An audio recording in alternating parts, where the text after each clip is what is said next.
Résumé du chapitre 12, l'oubli de soi, la véritable victoire. Le 12e chapitre de L'ego et l'ennemi aborde le concept de l'oubli de soi en tant que clé pour atteindre une véritable réussite et satisfaction personnelle. Ryan Holiday commence par souligner que, dans une culture qui valorise souvent l'autopromotion et la quête de reconnaissance personnelle, il peut être difficile de voir au-delà de notre propre ego. Cependant, il affirme que la véritable victoire réside dans la capacité à transcender cet ego et à se concentrer sur des objectifs qui vont au-delà de notre propre gratification. Holiday introduit le chapitre avec une réflexion sur la nature humaine et notre tendance naturelle à chercher la validation et la reconnaissance. Il explique que cette quête incessante de validation peut nous détourner de ce qui est vraiment important et nous empêcher de réaliser notre plein potentiel. L'oubli de soi, selon Holiday, est une forme de libération qui nous permet de nous concentrer sur des objectifs plus grands, de servir les autres et de créer un impact durable. Un exemple emblématique de cette philosophie est l'histoire de Nelson Mandela, dont la vie illustre parfaitement le pouvoir de l'oubli de soi. Holiday décrit comment Mandela, après avoir passé 27 ans en prison, a choisi de mettre de côté ses propres ressentiments et ambitions personnelles pour se concentrer sur la réconciliation et la reconstruction de l'Afrique du Sud. Plutôt que de rechercher vengeance ou pouvoir personnel, Mandela a choisi de se dévouer à la cause de l'unité nationale et de la paix. Cette décision, fondée sur l'oubli de soi, a non seulement transformé une nation, mais a également marqué l'histoire comme un exemple de leadership véritablement inspirant. Holiday détaille plusieurs aspects clés de l'oubli de soi que Mandela a incarné. La mise en avant du collectif, Mandela a toujours mis l'accent sur l'importance de travailler pour le bien collectif plutôt que pour des gains personnels. En mettant l'accent sur la réconciliation et la construction d'une nation unie, il a su dépasser les divisions et les conflits personnels pour créer un impact durable. La capacité à pardonner, Mandela a montré une capacité remarquable à pardonner ceux qui l'avaient opprimé. Cette attitude de pardon et de compréhension a été essentielle pour le processus de réconciliation et a démontré comment l'oubli de soi peut mener à des réalisations significatives. Le service aux autres, Mandela a consacré sa vie au service de son pays et de ses concitoyens, mettant de côté ses propres désirs et ambitions. Cette orientation vers le service a été un facteur clé de son succès et de son impact durable. Holiday explore également d'autres exemples de figures historiques et contemporaines qui ont incarné l'oubli de soi. Il cite Mother Teresa, dont le travail auprès des plus démunis et des malades a été guidé par un profond sens du service et de la compassion. Mother Teresa a choisi de se consacrer entièrement à aider les autres, mettant de côté ses propres besoins et aspirations pour créer un impact profond sur la vie des personnes qu'elle a servies. Holiday partage plusieurs conseils pratiques pour intégrer l'oubli de soi dans notre vie quotidienne. Concentrez-vous sur le service, l'une des manières les plus efficaces de cultiver l'oubli de soi est de chercher des opportunités de service aux autres. Holiday encourage à s'engager dans des activités qui apportent une contribution positive à la communauté, que ce soit par le bénévolat, le mentorat, ou d'autres formes de soutien. Définissez des objectifs significatifs. Holiday recommande de se fixer des objectifs qui vont au-delà de la simple gratification personnelle et qui visent à créer un impact durable. En mettant l'accent sur des objectifs qui reflètent nos valeurs et notre désir de contribuer au bien commun, nous pouvons surmonter les pièges de l'ego et nous engager dans une quête plus significative. Pratiquez l'humilité. L'humilité est un aspect crucial de l'oubli de soi. Holiday suggère de cultiver une attitude d'ouverture et de réceptivité, en étant prêt à apprendre des autres et à reconnaître nos propres limites. Cette approche nous aide à dépasser les ambitions égoïstes et à nous concentrer sur ce qui est vraiment important. Faites preuve de gratitude. La gratitude est un outil puissant pour développer l'oubli de soi. Holiday encourage à reconnaître les contributions des autres à notre succès et à exprimer notre appréciation pour les opportunités que nous avons reçues. Cette pratique nous aide à rester ancrés dans une perspective équilibrée et à valoriser les contributions collectives. Un autre aspect important abordé dans le chapitre est la nature éphémère du succès personnel. Holiday rappelle que la reconnaissance et le succès personnel sont souvent temporaires et que leur valeur est limitée. En mettant l'accent sur des objectifs plus grands et en adoptant une perspective d'oubli de soi, nous pouvons créer un impact plus durable et significatif qui transcende les récompenses et les reconnaissances personnelles. Le chapitre conclut en réaffirmant que l'oubli de soi est un élément clé pour atteindre une véritable victoire et une satisfaction durable. Holiday souligne que transcender l'ego et se consacrer à des objectifs plus grands nous permet de vivre de manière plus authentique, de renforcer nos relations, et de créer un impact positif sur le monde. En intégrant ces principes dans notre vie quotidienne, nous pouvons surmonter les excès de l'ego, réaliser nos aspirations profondes, et mener une vie plus épanouissante et significative. Conclusion. Le 12e chapitre de L'ego et l'ennemi nous offre une perspective éclairante sur le concept de l'oubli de soi et son rôle dans la réalisation d'une véritable victoire. Ryan Holiday nous montre que, loin d'être une faiblesse, l'oubli de soi est une force puissante qui nous permet de transcender l'ego, de servir les autres, et de créer un impact durable. À travers des exemples inspirants, des conseils pratiques et des réflexions profondes, Holiday nous guide dans l'art de cultiver l'oubli de soi.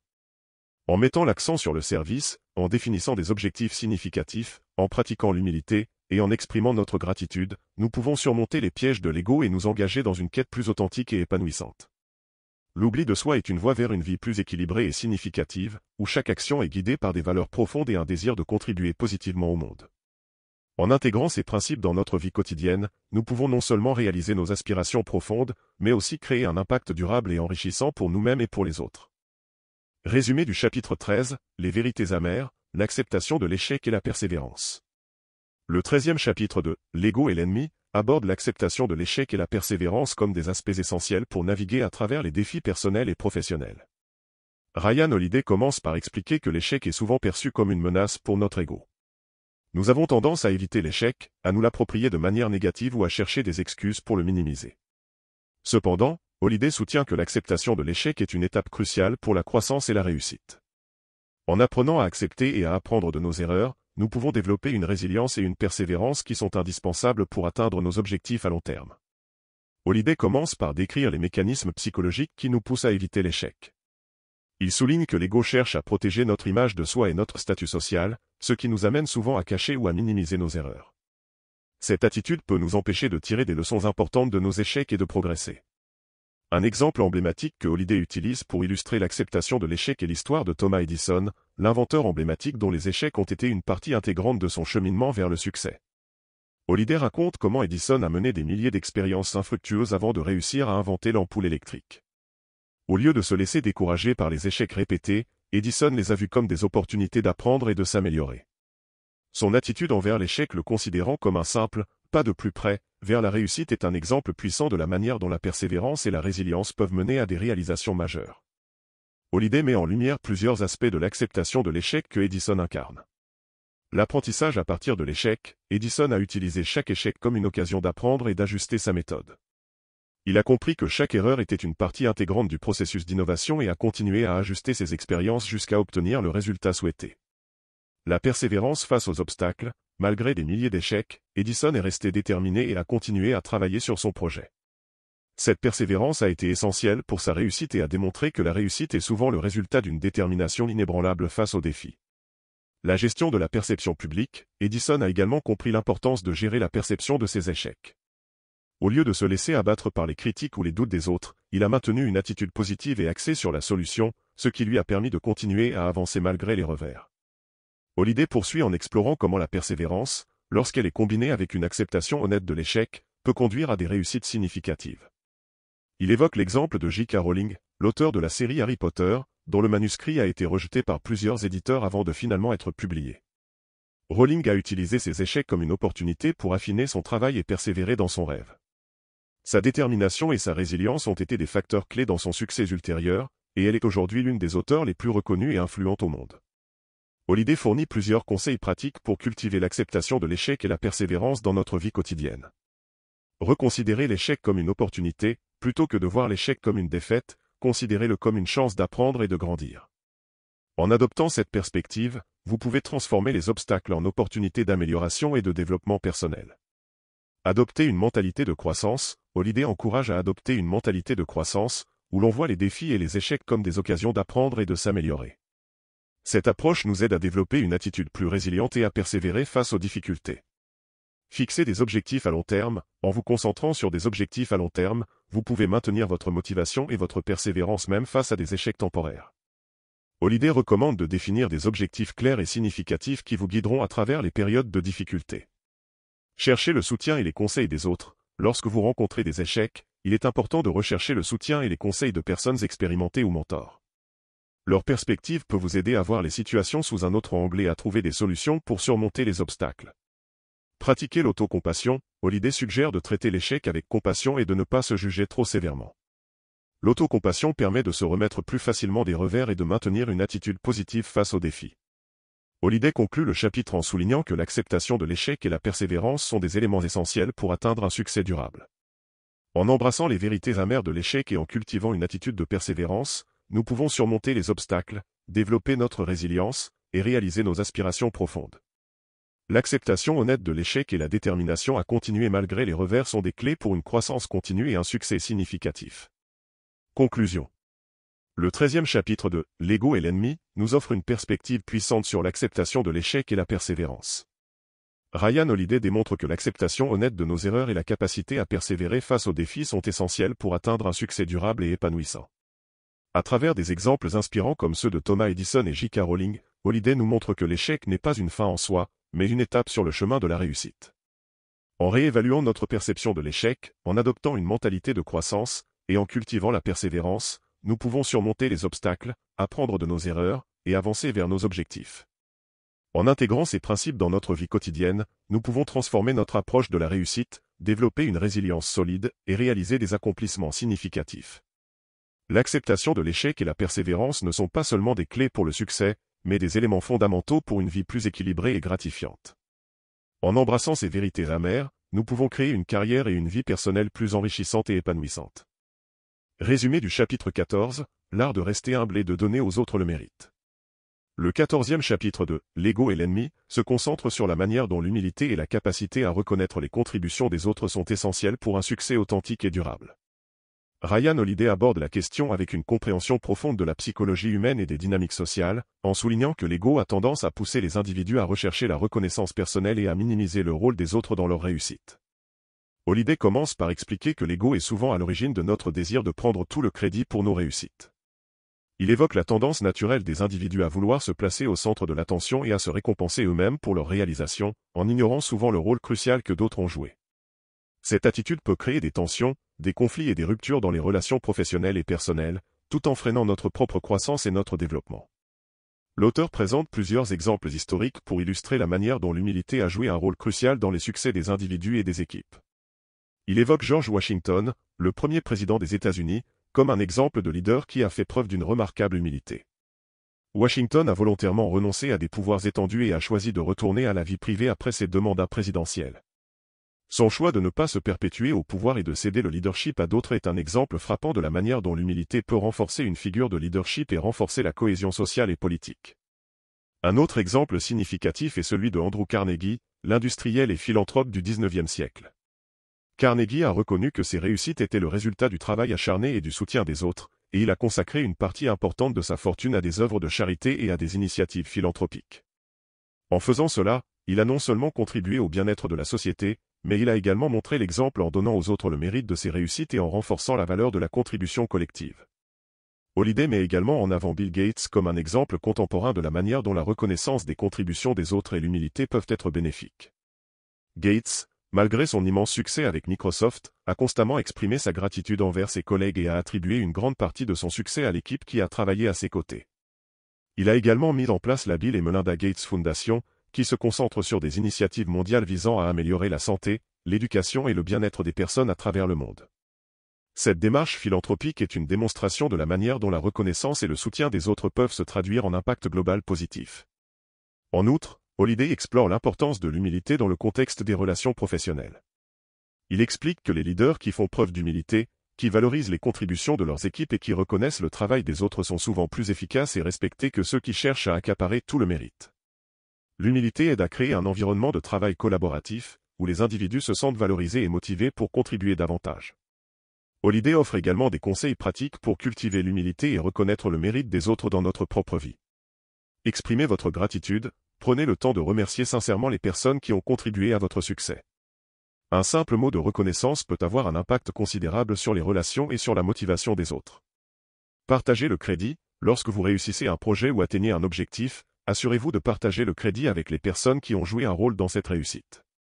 Reconnaître les contributions des autres renforce les liens et construit une culture de collaboration. Recherchez le feedback, soyez ouverts aux retours et aux critiques constructives. L'humilité consiste également à reconnaître que vous avez toujours des opportunités d'apprendre et de vous améliorer. Pratiquez l'écoute active, en écoutant attentivement les idées et les contributions des autres, vous montrez que vous valorisez leur input et que vous êtes prêt à apprendre de leurs expériences et perspectives. Évitez l'autosatisfaction excessive, ne vous laissez pas emporter par le besoin de vous vanter ou de rechercher une reconnaissance excessive pour vos réussites. Gardez les pieds sur terre et concentrez-vous sur les aspects collaboratifs et collectifs de vos accomplissements. Holiday conclut le chapitre en soulignant que l'humilité et la reconnaissance des autres ne sont pas seulement des qualités morales, mais des stratégies efficaces pour réussir et maintenir des relations positives. L'art de rester humble et de donner aux autres le mérite est essentiel pour construire des succès durables et significatifs, et pour créer un environnement où chacun peut prospérer. En adoptant ces principes, nous pouvons non seulement améliorer notre propre vie, mais aussi inspirer et motiver ceux qui nous entourent. Conclusion.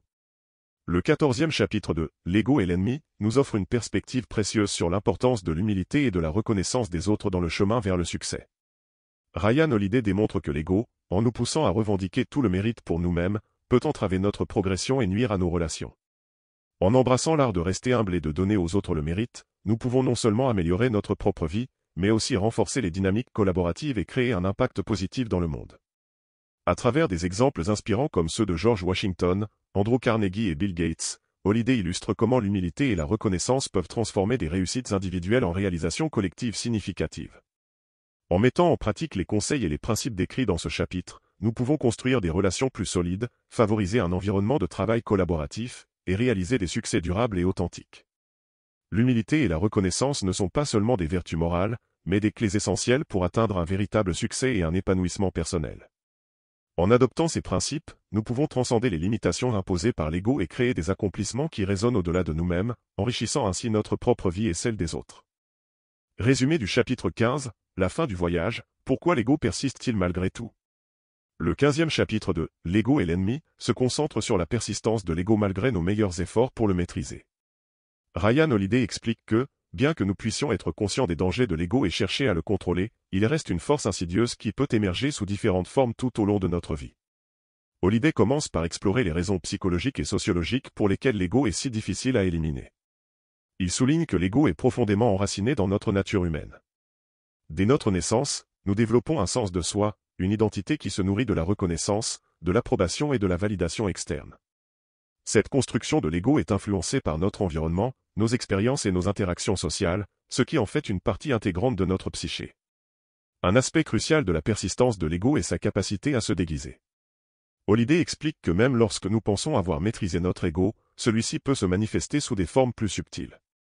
Par exemple, une personne qui s'efforce de rester humble peut devenir fière de sa capacité à rester humble, ce qui est en soi une forme d'ego. De même, quelqu'un qui se concentre sur la contribution à la communauté peut développer un ego lié à son image de philanthrope. Holiday donne l'exemple de Steve Jobs, le cofondateur d'Apple, pour illustrer comment l'ego peut se manifester même chez les individus qui semblent avoir réussi à le maîtriser. Jobs était connu pour son caractère exigeant et son perfectionnisme, très souvent associé à un ego surdimensionné. Cependant, il a également montré des moments de véritable humilité et de réflexion profonde sur son propre rôle dans le monde. Ce contraste illustre comment l'ego peut coexister avec des efforts sincères pour le dépasser.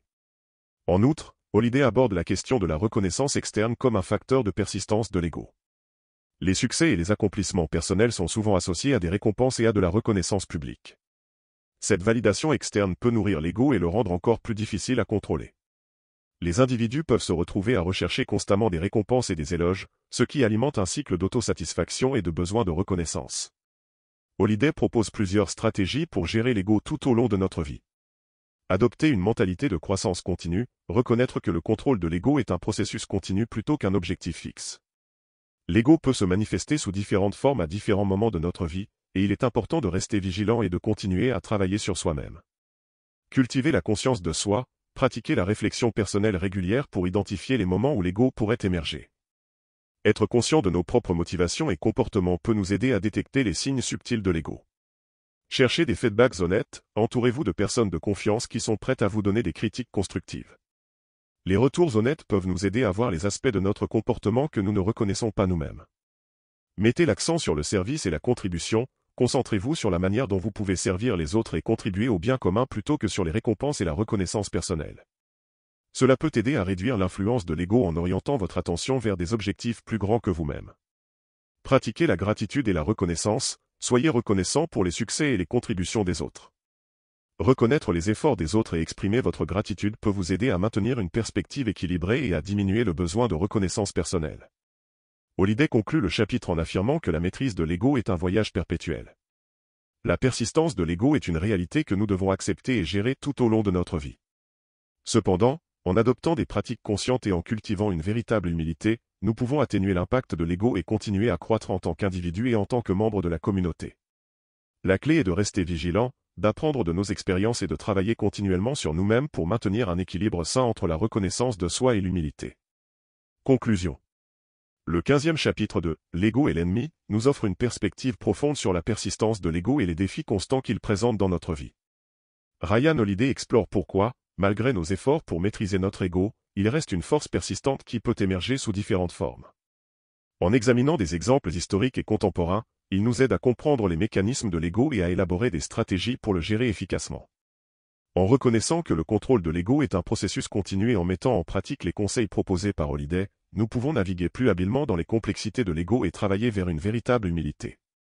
Ce chapitre nous rappelle que, bien que l'ego soit une partie intégrante de notre psyché, il est possible de le maîtriser et de créer des succès significatifs et durables en concentrant notre attention sur la contribution aux autres et sur la reconnaissance sincère des réussites collectives. En fin de compte, l'art de gérer l'ego est une quête perpétuelle, mais c'est une quête qui peut enrichir notre vie et améliorer nos relations de manière profonde et significative. Résumé du chapitre 16, La voie de la sagesse, cultiver une humilité active. Introduction au concept d'humilité active. Le chapitre commence par une définition de l'humilité active, un concept central dans la réflexion de Ryan Holiday. Contrairement à l'humilité passive, qui peut être perçue comme un état de réserve ou de modestie sans véritable action, l'humilité active implique une volonté consciente de mettre de côté notre ego pour adopter une attitude d'apprentissage, de service et de croissance continue. Holiday souligne que l'humilité active est essentielle non seulement pour la croissance personnelle, mais aussi pour établir des relations solides et pour réussir dans des environnements de travail compétitifs. Les fondements de la sagesse et de l'humilité. Holiday aborde d'abord les fondements philosophiques et psychologiques de l'humilité active. Il explique que la sagesse est souvent associée à une profonde compréhension de soi et à la reconnaissance de nos limites. Selon lui, la sagesse ne vient pas seulement de l'expérience ou des succès, mais de la capacité à apprendre de nos erreurs, à écouter les autres et à accepter les critiques constructives. L'humilité active découle de cette sagesse en nous poussant à agir avec intégrité, à rechercher la vérité et à éviter les pièges de l'ego. Holiday prend pour exemple Socrate, dont la célèbre maxime « Je sais que je ne sais rien » illustre parfaitement l'humilité active. Socrate, malgré son statut de philosophe influ, ne cessait de questionner ses propres connaissances et croyait fermement en l'importance de l'apprentissage continu. Cette approche humble lui permettait non seulement de rester ouvert aux nouvelles idées, mais aussi de stimuler un dialogue philosophique profond et enrichissant. L'humilité active en action, exemples historiques. Le chapitre explore ensuite plusieurs exemples historiques de personnes qui ont incarné l'humilité active dans leur vie et leur carrière. Ces récits servent à démontrer comment l'humilité peut être pratiquée de manière tangible et efficace. L'un des exemples notables est celui de Nelson Mandela. Holiday décrit comment Mandela, malgré ses années de captivité et ses luttes politiques, a toujours manifesté une humilité profonde lorsqu'il est devenu président de l'Afrique du Sud.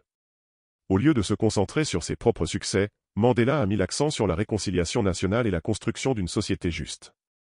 Sa capacité à écouter les différents points de vue et à travailler avec des personnes d'opinions divergentes témoigne d'une humilité active et d'une sagesse exceptionnelle. Un autre exemple marquant est celui de Abraham Lincoln, dont la capacité à reconnaître ses propres erreurs et à apprendre de ses conseillers a été un facteur clé de son succès en tant que président des États-Unis. Lincoln a souvent consulté des personnes ayant des opinions différentes des siennes et a utilisé ses perspectives pour prendre des décisions plus éclairées. Ce comportement humble lui a permis de diriger efficacement pendant des périodes de crise et de conflit.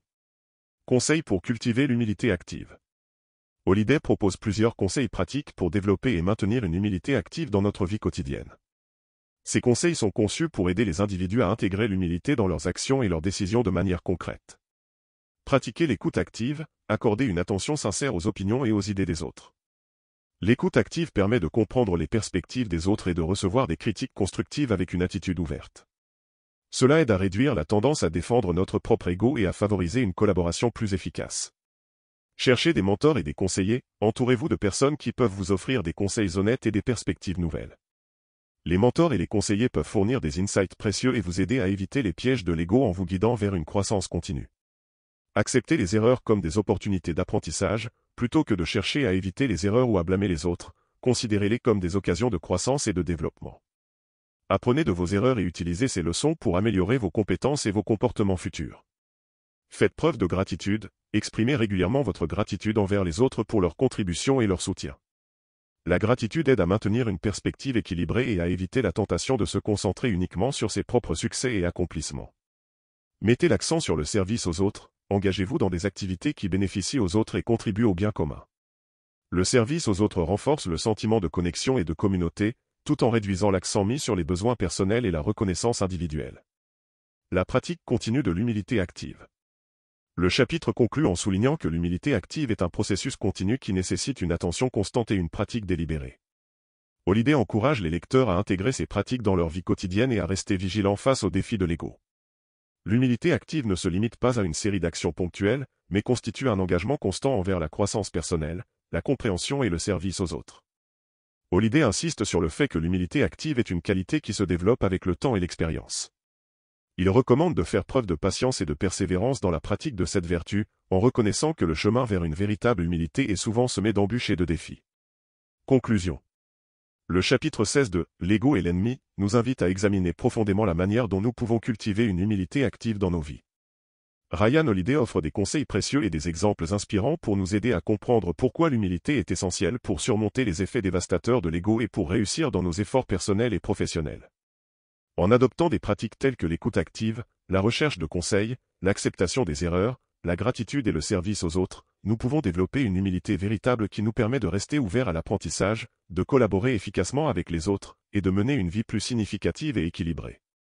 L'humilité active est un voyage continu, mais c'est un voyage qui peut enrichir notre vie et améliorer nos relations de manière significative. En fin de compte, il ne s'agit pas seulement de maîtriser l'ego, mais de cultiver une manière de vivre qui reflète la sagesse et la véritable compréhension de soi et des autres. Résumé du chapitre 17, la vérité sur la maîtrise de soi. Introduction au concept de maîtrise de soi. Le chapitre commence par définir la maîtrise de soi comme la capacité à contrôler ses émotions, ses désirs et ses impulsions pour atteindre des objectifs à long terme.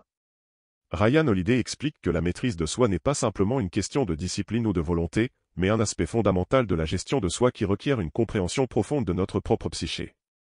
L'ego, avec ses besoins incessants de validation et de gratification immédiate, représente un obstacle majeur à la maîtrise de soi.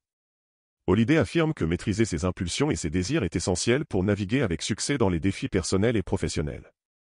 Les fondements psychologiques de la maîtrise de soi. Holiday explore ensuite les fondements psychologiques de la maîtrise de soi. Il s'appuie sur des recherches en psychologie pour expliquer comment la maîtrise de soi est liée à la régulation émotionnelle et à la gestion des désirs. Une partie importante de la maîtrise de soi est la capacité à différer la gratification. Selon les recherches de Walter Mischel sur le test du marshmallow, la capacité à attendre une récompense plus grande à long terme plutôt que de céder à une gratification immédiate est un indicateur clé de la maîtrise de soi et du succès futur. Holiday souligne que la maîtrise de soi est souvent le résultat d'une formation continue et d'une pratique délibérée.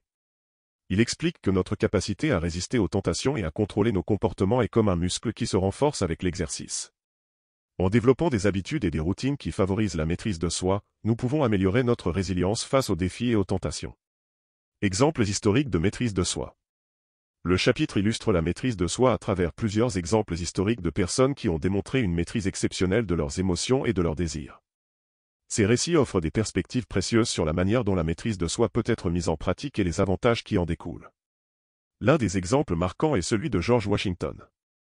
Holiday raconte comment Washington, malgré ses frustrations et ses défis en tant que commandant en chef des forces américaines pendant la Révolution américaine, a constamment démontré une maîtrise de soi remarquable. Washington savait que ses réactions impulsives ou ses émotions pouvaient affecter le moral et la cohésion de ses troupes. En contrôlant ses propres émotions et en maintenant une attitude calme et réfléchie, il a pu inspirer confiance et respect, ce qui a été crucial pour la réussite des campagnes militaires. Un autre exemple puissant est celui de Marcus Aurelius, l'empereur romain et stoïcien célèbre pour ses réflexions sur la maîtrise de soi dans ses pensées pour moi-même.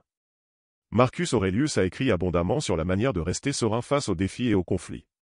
Ses écrits témoignent d'une compréhension profonde de la maîtrise de soi et de l'importance de la gestion des émotions pour maintenir une perspective équilibrée et une conduite morale. Conseils pour développer la maîtrise de soi. Holiday fournit plusieurs conseils pratiques pour aider les lecteurs à développer et à maintenir la maîtrise de soi dans leur vie quotidienne. Ces conseils sont conçus pour aider les individus à renforcer leur capacité à contrôler leurs émotions et leurs désirs, et à faire des choix plus réfléchis et plus stratégiques. Établissez des objectifs clairs et spécifiques. Avoir des objectifs bien définis peut aider à renforcer la maîtrise de soi en fournissant une direction claire et un sens de l'engagement. Lorsque vous savez ce que vous voulez accomplir, il est plus facile de résister aux tentations et de rester concentré sur vos priorités. Créer des habitudes positives, développer des habitudes quotidiennes qui favorisent la maîtrise de soi, telles que l'exercice régulier, la méditation ou la planification des tâches. Ces habitudes renforcent la discipline et la capacité à gérer les impulsions. Utilisez des stratégies de gestion du stress. la maîtrise de soi est souvent mise à l'épreuve dans des situations stressantes. Apprenez des techniques de gestion du stress, comme la respiration profonde ou la pleine conscience, pour maintenir votre calme et éviter des réactions impulsives. Pratiquez la réflexion et l'auto-évaluation, prenez le temps de réfléchir à vos comportements et à vos émotions. L'auto-évaluation régulière permet de reconnaître les domaines où vous pourriez améliorer votre maîtrise de soi et de faire des ajustements nécessaires. Évitez les déclencheurs de tentation, identifiez les situations ou les environnements qui vous poussent à céder à vos impulsions et essayez de les éviter. Créez des environnements qui soutiennent vos objectifs de maîtrise de soi et réduisent les risques de distraction. Cherchez des modèles de comportement, entourez-vous de personnes qui démontrent une maîtrise de soi exemplaire. Observer et apprendre de ceux qui gèrent bien leurs émotions et leurs désirs peut fournir des modèles et des inspirations pour votre propre développement. La maîtrise de soi comme pratique continue. Le chapitre conclut en soulignant que la maîtrise de soi n'est pas une qualité que l'on acquiert une fois pour toutes, mais plutôt une pratique continue qui nécessite un engagement constant. Holliday insiste sur le fait que la maîtrise de soi est un processus évolutif qui se renforce avec le temps et la pratique. Il encourage les lecteurs à être patients avec eux-mêmes et à continuer à travailler sur leur maîtrise de soi malgré les défis et les revers. Holliday rappelle également que la maîtrise de soi est étroitement liée à l'humilité active. En contrôlant nos impulsions et en maîtrisant notre ego, nous pouvons mieux comprendre nos propres motivations et adopter des comportements plus alignés avec nos valeurs et nos objectifs. La maîtrise de soi, ainsi que l'humilité active, sont des compétences qui se nourrissent mutuellement et qui sont essentielles pour mener une vie équilibrée et réussie. Conclusion. Le chapitre 17 de « L'ego et l'ennemi » nous offre une réflexion approfondie sur la maîtrise de soi et son importance cruciale pour surmonter les obstacles créés par l'ego. Ryan Holiday démontre comment la maîtrise de soi, loin d'être une simple question de discipline, est une compétence stratégique qui peut transformer notre vie personnelle et professionnelle. À travers des exemples historiques inspirants et des conseils pratiques, Holiday nous guide dans la pratique de la maîtrise de soi et nous montre comment développer cette qualité essentielle.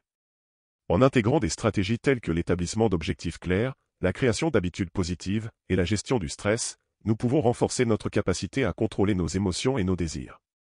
La maîtrise de soi est un voyage continu qui nécessite un engagement constant et une pratique délibérée. En cultivant cette compétence, nous pouvons mieux naviguer dans les défis de la vie, établir des relations solides et atteindre nos objectifs avec une plus grande efficacité. En fin de compte, la maîtrise de soi est une clé essentielle pour vivre une vie plus équilibrée et significative, tout en contrôlant les influences destructrices de l'ego. Résumé du chapitre 18, la fin de l'histoire. Introduction à la fin des projets. Le chapitre 18 commence par poser une question fondamentale, comment savons-nous quand un projet, une carrière, ou une phase de notre vie a atteint sa fin? Ryan Holiday explique que la capacité de reconnaître la fin d'une entreprise est cruciale pour le succès à long terme. L'ego, souvent alimenté par la fierté, l'arrogance, ou la peur de l'échec, peut nous empêcher de voir clairement quand il est temps de tirer le rideau. Holiday argue que la fin n'est pas nécessairement un signe d'échec mais peut au contraire être un moment de sagesse et de clarté. Les signes de la fin. Holiday décrit plusieurs signes qui peuvent indiquer qu'il est temps de mettre fin à un projet ou de se retirer. Ces signes comprennent le manque de progression, lorsque les efforts ne produisent plus les résultats escomptés et que les obstacles deviennent insurmontables malgré des efforts continus. La perte de passion, quand l'enthousiasme et la motivation initiale ont disparu, et que le projet devient une source de stress plutôt que de satisfaction. Les changements de circonstances, lorsque des facteurs externes changent de manière significative, rendant le projet obsolète ou inadapté. Holiday souligne que reconnaître ces signes peut être difficile, surtout lorsque l'ego est impliqué. L'ego peut nous pousser à continuer coûte que coûte, à cause de la honte de l'échec ou du désir de prouver notre valeur. Cependant, il est important de voir la fin comme une opportunité plutôt qu'une défaite. L'art de se retirer avec grâce. Holiday approfondit l'idée que savoir se retirer avec grâce est une marque de sagesse et de maturité. Il propose plusieurs stratégies pour quitter une entreprise ou un projet de manière constructive. Évaluez honnêtement la situation, prenez du recul pour évaluer la situation de manière objective. Posez-vous des questions difficiles sur la viabilité du projet et votre propre engagement. Planifiez une sortie, préparez une stratégie pour la fin du projet qui minimisera les perturbations et maximisera les bénéfices futurs. Cela peut inclure des plans pour transférer les responsabilités ou conclure des accords de manière professionnelle. Communiquez clairement, informez toutes les parties prenantes de la décision de manière transparente et respectueuse. Assurez-vous que les raisons de la fin sont bien comprises et acceptées. Tirez des leçons, utilisez l'expérience pour en tirer des leçons et améliorer vos futurs projets. Réfléchissez à ce qui a fonctionné, ce qui n'a pas fonctionné, et comment vous pouvez appliquer ces leçons dans l'avenir. Exemples historiques de fin et de retraite. Le chapitre inclut plusieurs exemples historiques de personnes qui ont su reconnaître la fin et se retirer au bon moment, illustrant ainsi l'importance de cette compétence. Un exemple notable est celui de Steve Jobs. Après avoir été évincé d'Apple, l'entreprise qu'il avait fondée, Jobs a utilisé cette période pour lancer Next et Pixar, deux projets qui ont connu un immense succès. Lorsque Jobs est revenu chez Apple, il a su appliquer ses leçons apprises et redresser l'entreprise, montrant que la fin d'un chapitre peut être le prélude à un nouveau début plus prometteur. Holliday mentionne également Ulysses S. Grant, le général de l'Union durant la guerre civile américaine, qui a su mettre fin à sa carrière militaire au bon moment pour se lancer avec succès dans la politique et la littérature. La capacité de Grant à reconnaître le bon moment pour se retirer de l'arène militaire et embrasser de nouvelles opportunités est un exemple puissant de la sagesse dans la fin. Conseils pour conclure avec succès. Voici quelques conseils pratiques que Holliday propose pour conclure un projet ou une phase de manière réussie. Anticipez les fins possibles, planifiez à l'avance pour la fin d'un projet ou d'une phase, même si cela semble prématuré. Cela vous préparera mentalement et pratiquement à la transition. Évitez l'attachement excessif, ne vous laissez pas submerger par l'ego ou le sentiment d'appropriation. Soyez prêt à accepter que la fin est une partie naturelle du cycle de vie d'un projet. Adoptez une perspective à long terme, gardez à l'esprit que chaque fin peut ouvrir la voie à de nouvelles opportunités. Utilisez la fin comme un tremplin pour des réalisations futures. Restez humble, la fin d'un projet est souvent un moment de réflexion et d'humilité. Évitez de blâmer les autres ou les circonstances et concentrez-vous sur ce que vous pouvez contrôler et améliorer. La fin comme opportunité. Holliday conclut le chapitre en réaffirmant que la fin d'un projet ou d'une phase n'est pas un signe de défaite, mais une opportunité pour la croissance personnelle et professionnelle. En acceptant la fin avec une perspective positive et une attitude ouverte, nous pouvons transformer ces moments de conclusion en tremplin pour des réussites futures. La clé réside dans la capacité à reconnaître quand il est temps de se retirer avec dignité et à utiliser cette expérience pour alimenter de nouveaux commencements. Conclusion. Le chapitre 18 de « L'ego et l'ennemi » offre une réflexion profonde sur l'art de conclure les projets et les phases de vie avec sagesse. Ryan Holiday nous rappelle que la fin n'est pas une défaite mais une partie essentielle du processus de croissance et de transformation. En apprenant à reconnaître les signes de la fin et en adoptant une approche réfléchie et respectueuse pour se retirer, nous pouvons naviguer dans ces moments avec succès et tirer le meilleur parti de chaque expérience. Les conseils pratiques de Holiday, soutenus par des exemples historiques inspirants, nous offrent des outils précieux pour gérer les fins de manière constructive. En intégrant ces stratégies dans notre vie, nous pouvons non seulement éviter les pièges de l'ego, mais aussi transformer les moments de fin en opportunités de renouveau et de succès durable. La maîtrise de l'art de la fin est une compétence cruciale pour vivre une vie équilibrée, réussie et empreinte d'humilité. Résumé du chapitre 19, les erreurs sont nos maîtres. Introduction aux erreurs comme outil d'apprentissage. Le chapitre commence par une réflexion sur la manière dont nous percevons les erreurs. Holliday observe que l'ego peut transformer une simple erreur en une crise existentielle, où chaque échec est amplifié et où la honte et l'anxiété prédominent. L'ego a tendance à nous pousser à éviter les erreurs à tout prix, mais cette approche est contre-productive. Les erreurs, selon Holliday, ne sont pas simplement des écueils mais des outils puissants pour l'apprentissage et le développement personnel. La nature des erreurs. Holliday explore la nature intrinsèque des erreurs et de l'échec, soulignant qu'ils sont inévitables dans toute entreprise ambitieuse. Il distingue entre deux types d'erreurs. Les erreurs évitables, celles qui proviennent du manque de préparation, de l'ignorance ou de la négligence. Ces erreurs peuvent souvent être évitées par une meilleure planification et une attention accrue. Les erreurs inévitables, celles qui sont le résultat d'expériences nouvelles et de risques calculés. Elles sont une partie intégrante du processus d'innovation et de croissance. Holliday insiste sur le fait que les erreurs inévitables sont des occasions d'apprentissage précieux. Elles ne doivent pas être jugées comme des échecs mais comme des étapes nécessaires vers la maîtrise et le succès. Apprendre des erreurs, les leçons à retenir. Le chapitre offre des conseils pratiques sur comment tirer parti des erreurs pour croître et s'améliorer. Analysez objectivement, lorsque vous faites une erreur, prenez le temps de l'analyser objectivement. Identifiez ce qui a mal tourné, pourquoi cela s'est produit, et comment vous pouvez éviter ce problème à l'avenir. Cette réflexion honnête est essentielle pour transformer une erreur en opportunité d'apprentissage. Embrasser la responsabilité, assumer la responsabilité de vos erreurs est crucial. L'ego peut nous pousser à blâmer les autres ou les circonstances extérieures pour nos erreurs, mais la véritable croissance vient de la reconnaissance de notre propre rôle dans la situation. Développer une mentalité de croissance, adopter une attitude de mentalité de croissance où les erreurs sont vues comme des chances d'apprendre et de s'améliorer. Cette perspective vous aidera à rester motivé et à persévérer malgré les obstacles. Appliquez les leçons, une fois que vous avez tiré des leçons de vos erreurs, appliquez-les activement dans vos futurs projets.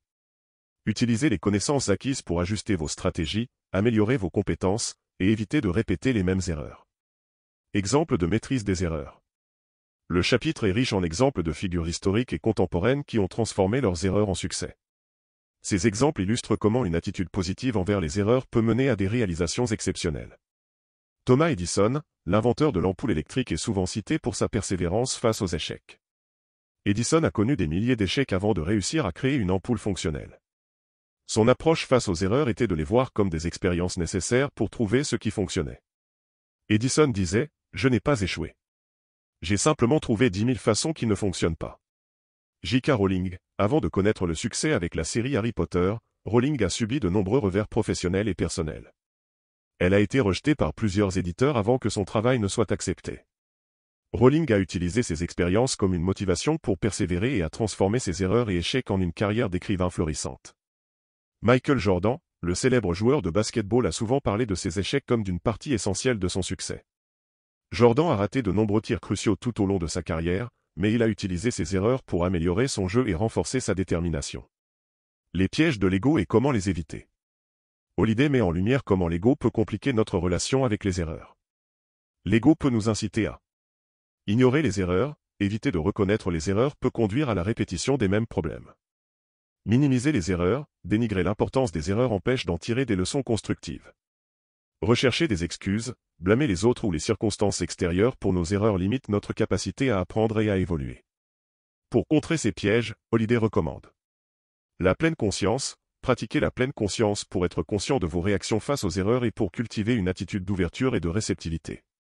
Le retour d'expérience. Cherchez activement des retours d'expérience et des critiques constructives pour comprendre comment vous pouvez vous améliorer.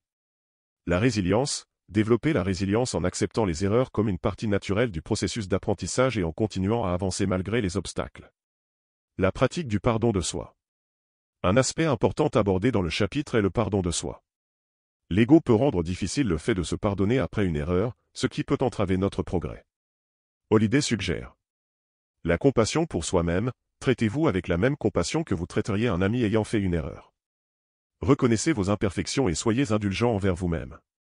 L'acceptation des imperfections. Acceptez que l'erreur fait partie intégrante de la condition humaine et que l'apprentissage est un processus continu. Conclusion. Le chapitre 19 de « L'ego et l'ennemi » offre une perspective rafraîchissante sur la manière de gérer les erreurs et les échecs. Ryan Holiday nous rappelle que les erreurs ne sont pas des signes de défaite mais des opportunités précieuses pour l'apprentissage et la croissance. En adoptant une approche constructive face aux erreurs, en apprenant de nos expériences, et en faisant preuve de responsabilité et de résilience, nous pouvons transformer les obstacles en tremplin vers le succès. Les conseils pratiques et les exemples inspirants présentés dans ce chapitre nous montrent comment une attitude humble et réfléchie peut nous aider à tirer parti des erreurs pour nous améliorer continuellement.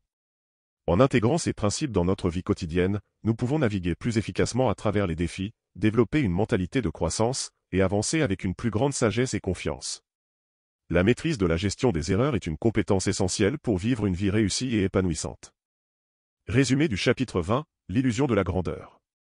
Introduction à l'illusion de la grandeur. Ryan Holiday commence le chapitre en définissant l'illusion de grandeur comme la tendance à croire que nous sommes plus importants, plus intelligents, ou plus influents que nous ne le sommes en réalité. Cette illusion est alimentée par l'ego qui cherche à se valoriser aux yeux des autres et à obtenir une reconnaissance et une admiration constante. Holiday souligne que cette illusion est souvent encouragée par notre culture et nos environnements sociaux, où la réussite est souvent mesurée par des réalisations spectaculaires et des signes extérieurs de succès. Cependant, cette quête de grandeur est non seulement illusoire mais aussi dangereuse, car elle peut nous mener à la vanité, à la déception et au désengagement. Les pièges de l'illusion de grandeur. Le chapitre explore plusieurs pièges liés à l'illusion de grandeur. La vanité et la recherche de validation. L'ego nous pousse à rechercher constamment l'admiration et la validation des autres. Cette quête de validation externe peut nous détourner de nos véritables objectifs et nous mener à une insatisfaction chronique. Holiday note que la vanité peut nous conduire à une compétition malsaine et à des comparaisons incessantes avec les autres. L'arrogance et la prétention. En croyant que nous sommes supérieurs aux autres, nous pouvons développer une arrogance qui nous empêche de reconnaître nos limites et d'apprendre des autres. Cette prétention peut également nuire à nos relations professionnelles et personnelles, car elle nous rend insensibles aux perspectives et aux contributions des autres. L'échec à long terme. La recherche de grandeur peut nous mener à des objectifs irréalistes et à des échecs douloureux. Holiday explique que lorsqu'on se fixe des attentes irréalistes basées sur l'illusion de grandeur, il devient difficile de faire face aux réalités du monde et aux défis qui se présentent. Déconstruire l'illusion de la grandeur. Pour déconstruire l'illusion de grandeur, Holiday propose plusieurs stratégies pratiques. Adopter une perspective réaliste, il est essentiel de maintenir une perspective réaliste sur nos capacités et nos réalisations. Holiday conseille de se concentrer sur des objectifs concrets et mesurables, plutôt que de chercher une reconnaissance floue et illusoire. Pratiquer l'humilité, l'humilité est un antidote puissant à l'illusion de grandeur. En reconnaissant que nous avons toujours des choses à apprendre et que nos succès sont souvent le résultat de collaborations et de soutiens externes, nous pouvons rester ancrés et motivés. Holiday souligne l'importance de célébrer les réussites tout en restant conscient de la contribution des autres. Rechercher des retours constructifs, chercher des retours honnêtes et constructifs de la part de collègues, de mentors et d'amis peut aider à corriger notre perception de nous-mêmes. Holiday suggère de voir les critiques comme des opportunités d'amélioration plutôt que comme des attaques personnelles. Cultiver la gratitude nous aide à apprécier ce que nous avons et à éviter de nous concentrer sur des aspirations grandioses et irréalistes. Holiday recommande de pratiquer la gratitude régulièrement pour maintenir une perspective équilibrée et positive. Exemple de maîtrise de l'illusion de la grandeur. Le chapitre est riche en exemples de figures historiques et contemporaines qui ont surmonté l'illusion de grandeur pour réussir de manière authentique. Abraham Lincoln est souvent cité pour sa capacité à rester humble malgré son rôle de leader influent. Sa capacité à écouter les conseils et à reconnaître ses propres limites l'a aidé à guider le pays à travers une période difficile avec une sagesse et une humilité admirables. Warren Buffett, l'investisseur légendaire Warren Buffett est connu pour son approche pragmatique et humble de l'investissement. Malgré son immense succès financier, Buffett reste un modèle d'humilité, souvent attribuant son succès à des principes simples et à une gestion prudente plutôt qu'à des attributs personnels exceptionnels. Marie Curie, pionnière dans le domaine de la radioactivité, a maintenu une attitude modeste malgré ses contributions scientifiques révolutionnaires. Son dévouement à la science et son engagement à améliorer le bien-être de l'humanité ont été motivés par un désir authentique de faire avancer la connaissance plutôt que par une quête de gloire personnelle. Conseils pour éviter les pièges de l'illusion de grandeur. Holiday fournit des conseils pratiques pour éviter les pièges de l'illusion de grandeur et maintenir une approche équilibrée dans la poursuite du succès. Établissez des objectifs réalistes, fixez des objectifs qui sont basés sur des critères concrets et atteignables. Évitez de vous fixer des objectifs grandioses basés sur des idéaux irréalistes qui peuvent mener à la déception. Pratiquez l'autodiscipline. L'autodiscipline est essentielle pour éviter la tentation de céder à la vanité et à l'arrogance. Holiday recommande de cultiver des habitudes qui favorisent la croissance personnelle et professionnelle sans chercher constamment la reconnaissance externe. Entourez-vous de mentors, entourez-vous de personnes qui peuvent offrir des conseils honnêtes et équilibrés. Les mentors peuvent vous aider à garder une perspective réaliste sur vos capacités et vos réalisations. Célébrez les succès avec modération, célébrez vos réussites, mais faites-le avec une attitude d'équilibre et de gratitude. Reconnaissez les contributions des autres et restez conscient des efforts continus nécessaires pour atteindre vos objectifs. Conclusion. Le chapitre 20 de « L'ego et l'ennemi » offre une analyse pénétrante de l'illusion de grandeur et de ses effets dévastateurs sur notre succès personnel et professionnel. Ryan Holiday nous met en garde contre les pièges de la vanité, de l'arrogance et de la quête de validation externe, et il propose des stratégies concrètes pour déconstruire cette illusion et cultiver une approche plus réaliste et humble de la réussite. En adoptant une perspective équilibrée, en pratiquant l'humilité, et en recherchant des retours constructifs, nous pouvons naviguer avec sagesse à travers les défis de la vie et atteindre un succès authentique. Les exemples inspirants de figures historiques et contemporaines montrent que la véritable grandeur ne réside pas dans la reconnaissance externe mais dans la capacité à se développer, à apprendre, et à contribuer de manière significative au bien-être des autres. En intégrant ces principes dans notre vie quotidienne, nous pouvons transformer notre relation avec l'ego et avancer vers une vie plus épanouissante et plus réussie. Résumé du chapitre 21, la maîtrise de soi à long terme. Introduction à la maîtrise de soi à long terme. Ryan Holiday commence le chapitre en affirmant que la maîtrise de soi est une qualité indispensable pour surmonter les obstacles que l'on rencontre dans la vie professionnelle et personnelle. Cependant, l'ego, en cherchant la gratification immédiate et en valorisant la reconnaissance externe, peut sérieusement compromettre cette maîtrise de soi. La véritable maîtrise de soi exige de la discipline, de la persévérance et une vision à long terme, des qualités souvent mises à l'épreuve par les caprices de l'ego. Les défis posés par l'ego à la maîtrise de soi. Holiday identifie plusieurs défis majeurs que l'ego pose à la maîtrise de soi. Gratification immédiate contre discipline, l'ego favorise la gratification immédiate et les récompenses rapides, ce qui peut nous amener à abandonner des objectifs à long terme en faveur de gains instantanés. Cette recherche constante de récompenses rapides peut nous faire perdre de vue les objectifs plus importants qui nécessitent de la patience et de la persévérance. Autocritique excessive, lorsque l'ego est menacé ou confronté à des échecs, il peut nous pousser à une autocritique excessive. Cette attitude peut éroder notre confiance en nous et nous détourner de nos objectifs. Holliday met en lumière comment une autocritique excessive peut devenir un obstacle à l'amélioration continue et à la résilience. Évitement de l'inconfort, l'ego cherche souvent à éviter l'inconfort et les défis. Pour préserver une image positive de soi-même, il peut nous pousser à éviter des situations difficiles plutôt que de les affronter et d'apprendre de ses expériences. Cette tendance à éviter les difficultés peut limiter notre capacité à grandir et à nous développer. Stratégie pour développer la maîtrise de soi à long terme. Holliday propose plusieurs stratégies pour développer et maintenir une maîtrise de soi efficace à long terme. Cultiver une vision à long terme, une des clés pour surmonter les défis posés par l'ego est de maintenir une vision claire de ses objectifs à long terme. Holliday recommande de définir des objectifs spécifiques et mesurables qui vont au-delà des gratifications immédiates. Cette vision à long terme sert de guide et de motivation pour persévérer malgré les difficultés. Pratiquer la discipline quotidienne. La discipline quotidienne est essentielle pour maintenir la maîtrise de soi. Holliday souligne l'importance d'établir des routines et des habitudes qui soutiennent les objectifs à long terme. Ces pratiques quotidiennes, même si elles peuvent sembler petites, contribuent à renforcer la discipline et la résilience au fil du temps. Affronter les défis et l'inconfort, plutôt que de fuir les défis et l'inconfort, il est crucial de les affronter de manière proactive. Holliday encourage à voir les obstacles comme des opportunités d'apprentissage et de croissance. En développant la capacité à faire face à des situations inconfortables, on renforce sa maîtrise de soi et sa résilience. Éviter la comparaison avec les autres. L'ego est souvent stimulé par la comparaison avec les autres, ce qui peut nuire à la maîtrise de soi. Holliday recommande de se concentrer sur son propre parcours et de mesurer le succès en fonction de ses propres critères plutôt qu'en comparaison avec ceux des autres. Cette approche aide à maintenir une perspective équilibrée et à éviter les distractions. Exemple de maîtrise de soi à long terme. Le chapitre est enrichi d'exemples inspirants de personnes qui ont démontré une maîtrise de soi exceptionnelle au fil du temps. Nelson Mandela est souvent cité pour sa capacité à maintenir une maîtrise de soi remarquable malgré des décennies d'emprisonnement et de lutte pour la justice. Sa capacité à rester fidèle à ses principes et à sa vision pour l'avenir a été un exemple puissant de persévérance et de discipline. Steve Jobs a fait preuve d'une discipline et d'une vision à long terme exceptionnelle tout au long de sa carrière. Malgré les nombreux défis et revers, Jobs est resté concentré sur sa mission de révolutionner la technologie et le design, ce qui a conduit à des succès majeurs pour Apple. Mahatma Gandhi est un autre exemple emblématique de maîtrise de soi et de discipline. Sa capacité à mener une campagne de non-violence avec une discipline personnelle rigoureuse est un témoignage de la force de la maîtrise de soi pour atteindre des objectifs de long terme.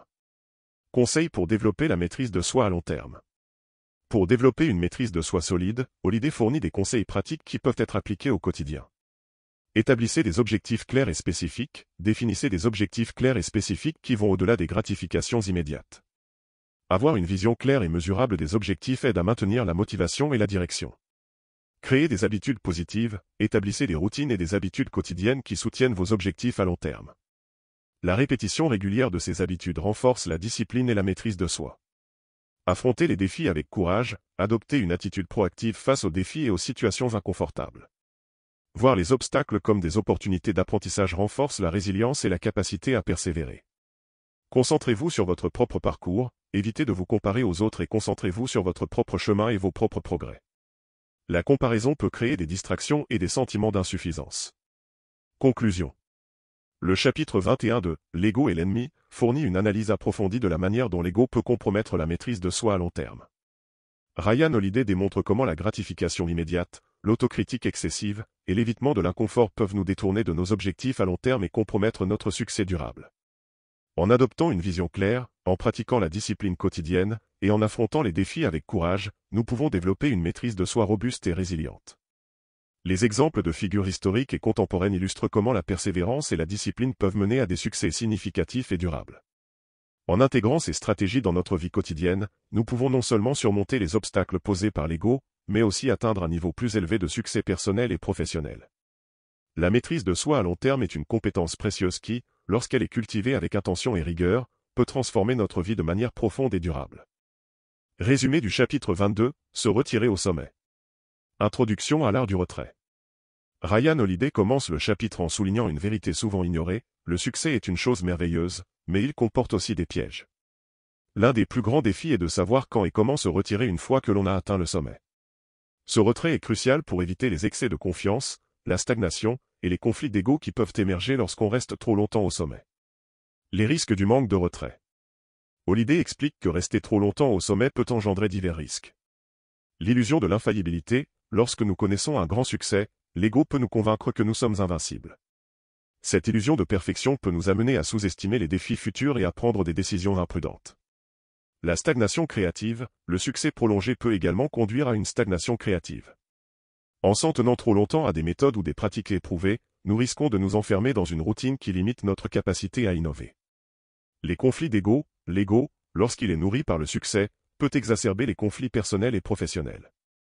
Les relations peuvent devenir tendues et la coopération, difficile, car le besoin de validation et de reconnaissance peut éclipser la raison et l'empathie. Exemple de personnalités qui ont su bien se retirer. Holliday illustre son point de vue à l'aide de plusieurs exemples de personnalités célèbres qui ont su se retirer au sommet de leur carrière. Michael Jordan est un exemple classique de quelqu'un qui a réussi à se retirer au sommet de sa carrière. Après avoir remporté 3 championnats consécutifs avec les Chicago Bulls, Jordan a pris une retraite surprenante en 1993. Ce retrait stratégique lui a permis de préserver son image légendaire et de revenir plus tard pour connaître un autre succès. Steve Jobs a également montré l'importance de la capacité à se retirer pour mieux se repositionner. Après avoir été évincé d'Apple en 1985, Jobs a fondé Next et Pixar, puis est revenu chez Apple pour diriger l'entreprise vers un renouveau spectaculaire. Son départ temporaire et son retour stratégique ont joué un rôle clé dans le succès ultérieur d'Apple. Madonna, une autre figure emblématique, a su se retirer et se réinventer à plusieurs reprises au cours de sa carrière. Elle a régulièrement changé de direction artistique, permettant ainsi de rester pertinente et influente dans un domaine souvent marqué par une rapide obsolescence. Stratégie pour un retrait réfléchi. Holliday propose plusieurs stratégies pour réussir un retrait opportun et réfléchi. Planifier à l'avance, il est essentiel de planifier son retrait bien avant d'atteindre le sommet. Une planification anticipée aide à définir des objectifs clairs pour la phase suivante de la vie professionnelle et personnelle, permettant un passage en douceur. Évitez l'ego, maintenez une perspective claire et réaliste sur vos réussites. En restant conscient des limites et en évitant que l'ego ne guide vos décisions, vous pouvez mieux évaluer le moment approprié pour se retirer. Cherchez de nouveaux défis, trouvez de nouveaux défis ou projets qui vous intéressent une fois que vous avez atteint le sommet. La transition vers de nouveaux objectifs permet de conserver une dynamique positive et d'éviter la stagnation. Cultivez des relations solides, entourez-vous de mentors et de personnes de confiance qui peuvent vous offrir des conseils honnêtes et des perspectives externes sur le moment opportun pour se retirer. Les relations solides peuvent offrir un soutien précieux dans la prise de décisions importantes. Le retrait comme stratégie de réinvention. Holliday souligne que le retrait n'est pas simplement une fin, mais aussi une opportunité pour une réinvention. Il est souvent le prélude à de nouveaux départs et à de nouvelles aventures. Ce moment peut être utilisé pour explorer de nouveaux horizons, développer de nouvelles compétences ou se consacrer à des passions qui ont été mises de côté. Conclusion. Dans le chapitre 22 de « L'ego et l'ennemi », Ryan Holiday nous offre une perspective essentielle sur la nécessité et les bénéfices d'un retrait stratégique au sommet. Il démontre que, loin d'être une défaite, le retrait peut être une étape intelligente et réfléchie dans la gestion de carrière et de vie personnelle. En comprenant les risques liés au manque de retrait et en mettant en œuvre les stratégies recommandées, nous pouvons non seulement prolonger notre succès mais aussi nous préparer pour de nouvelles réussites et aventures. Les exemples de figures emblématiques qui ont réussi à se retirer avec succès illustrent comment cette approche peut non seulement préserver mais aussi accroître notre impact et notre influence à long terme. Le chapitre nous rappelle que la maîtrise de soi et la sagesse dans la gestion de notre carrière et de notre vie sont des aspects cruciaux pour une réussite durable. En intégrant ces leçons dans notre propre parcours, nous pouvons non seulement naviguer avec succès à travers les sommets de notre succès, mais aussi créer des opportunités pour un renouveau et une croissance continue. Résumé du chapitre 23, accepter l'échec et le succès avec humilité. L'art de l'humilité, une introduction. Ryan Holiday commence le chapitre en posant une question fondamentale, comment réagissons-nous face à l'échec et au succès? Ces deux expériences, bien qu'opposées, ont en commun le pouvoir de nourrir notre ego si nous ne les abordons pas avec humilité. Holiday propose que l'humilité soit la clé pour naviguer à travers les défis de la vie avec une perspective équilibrée. L'impact de l'échec sur l'ego. Holiday explique que l'échec est souvent perçu comme une menace pour notre ego. Lorsque nous échouons, l'ego peut nous pousser à éviter la responsabilité, à blâmer les autres ou à nous enfoncer dans la dépression. Cette réaction est généralement alimentée par une peur de l'humiliation et une incapacité à accepter notre propre imperfection. La réaction naturelle à l'échec, le premier réflexe face à l'échec est souvent la défense. Nous cherchons des boucs émissaires et refusons de voir notre propre part de responsabilité. Cette réaction est une manifestation classique de l'ego, qui cherche à protéger notre image. L'importance de l'acceptation, pour surmonter l'échec, il est crucial d'accepter la réalité de la situation. Holiday souligne que l'acceptation de l'échec est la première étape pour apprendre de nos erreurs et avancer. Il nous encourage à embrasser l'échec comme une opportunité d'apprentissage et de croissance, plutôt que comme une fin en soi. Le succès et ses pièges. Tout comme l'échec, le succès peut également nourrir l'ego et créer des pièges. Holiday met en lumière les façons dont le succès peut conduire à l'arrogance, à la complaisance et à la déconnexion avec la réalité. L'arrogance du succès, le succès peut facilement nous conduire à croire que nous avons tout compris. Cette arrogance peut nous éloigner de la réalité et nous rendre insensibles aux critiques constructives. Holiday évoque l'exemple de certains leaders qui, après avoir atteint un grand succès, ont développé une attitude condescendante qui a finalement conduit à leur déclin. La complaisance, le succès prolongé peut entraîner une stagnation. Lorsque nous atteignons nos objectifs, il est facile de se reposer sur ses lauriers et de négliger l'innovation et l'amélioration continue. Holiday met en garde contre cette tendance à la complaisance et souligne l'importance de rester dynamique et engagé, même après avoir atteint le succès. Conseils pour gérer l'échec et le succès avec humilité. Holiday offre plusieurs conseils pratiques pour gérer l'échec et le succès de manière équilibrée. Cultiver la conscience de soi, être conscient de ses propres forces et faiblesses est essentiel pour maintenir l'humilité. La conscience de soi nous aide à rester ancrés et à reconnaître que ni le succès ni l'échec ne définissent entièrement notre valeur. Pratiquer la gratitude est un outil puissant pour garder l'ego en échec. En étant reconnaissant pour les opportunités et les expériences, nous pouvons éviter de nous laisser emporter par l'arrogance ou la dépression. Cherchez des mentors, entourez-vous de mentors et de personnes de confiance qui peuvent offrir des conseils honnêtes et des perspectives externes. Les mentors peuvent aider à modérer les excès de confiance et à offrir des conseils précieux en période de crise. Faites de l'auto-évaluation régulière, la pratique régulière de l'auto-évaluation peut aider à maintenir une perspective équilibrée. En évaluant nos actions et nos décisions de manière objective, nous pouvons mieux gérer nos réussites et nos échecs. Embrasser l'apprentissage continu, l'engagement envers l'apprentissage continu permet de rester humble. En reconnaissant que nous avons toujours des choses à apprendre, nous pouvons éviter la stagnation et rester ouverts aux nouvelles idées. Conclusion. Dans le chapitre 23 de « L'ego et l'ennemi », Ryan Holiday nous offre des perspectives précieuses sur la manière de gérer l'échec et le succès avec humilité. Il nous rappelle que l'humilité est essentielle pour naviguer à travers les hauts et les bas de la vie professionnelle et personnelle. En abordant ces expériences avec une attitude équilibrée, nous pouvons éviter les pièges de l'ego et utiliser nos succès et échecs comme des tremplins pour la croissance continue. Le chapitre nous incite à adopter une approche réfléchie et consciente de nos propres expériences, en reconnaissant que ni le succès ni l'échec ne sont des destinations finales, mais des étapes dans notre parcours. En intégrant ces leçons dans notre vie, nous pouvons non seulement mieux gérer les défis qui se présentent, mais aussi créer des opportunités pour un développement personnel et professionnel durable. Résumé du chapitre 24, Construire pour le long terme, la vision d'un héritage. Une vision à long terme, introduction. Ryan Holiday commence le chapitre en soulignant que pour vraiment réussir et laisser un impact durable, il est crucial d'adopter une vision à long terme. Il met en avant l'idée que beaucoup de personnes se concentrent sur les gains rapides et les réussites immédiates, mais ces réalisations ne sont souvent que temporaires. Au lieu de cela, Holiday nous encourage à penser en termes de construction d'un héritage qui peut influencer les générations futures. Les erreurs courantes, éphémères vs. durables.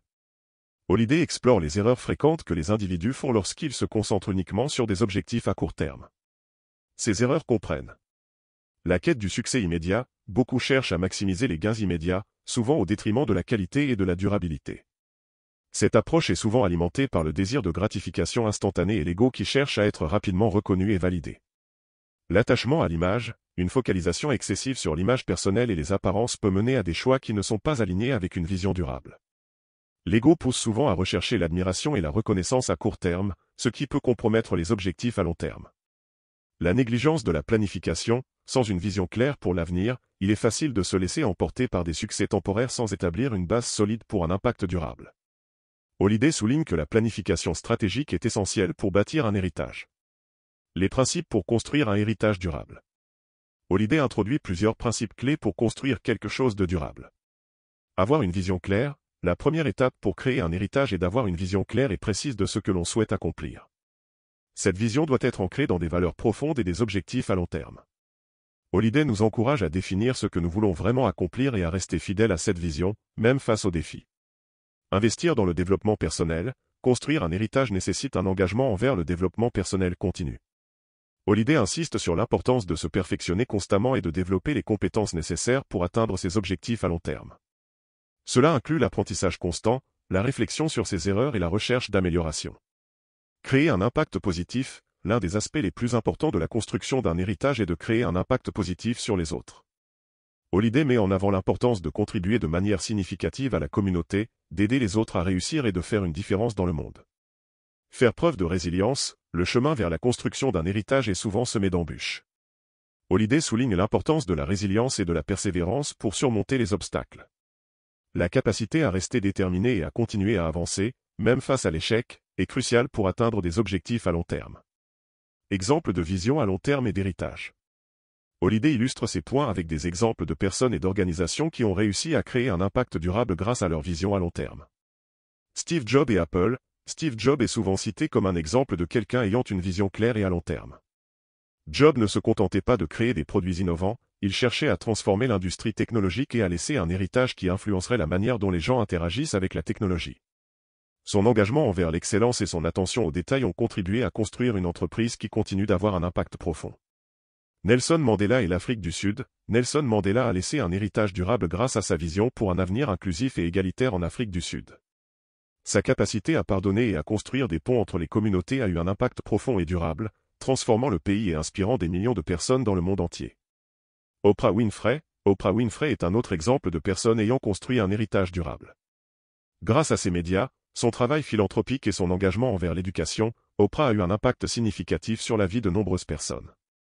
Elle incarne l'idée de créer un impact positif et durable au-delà des succès personnels.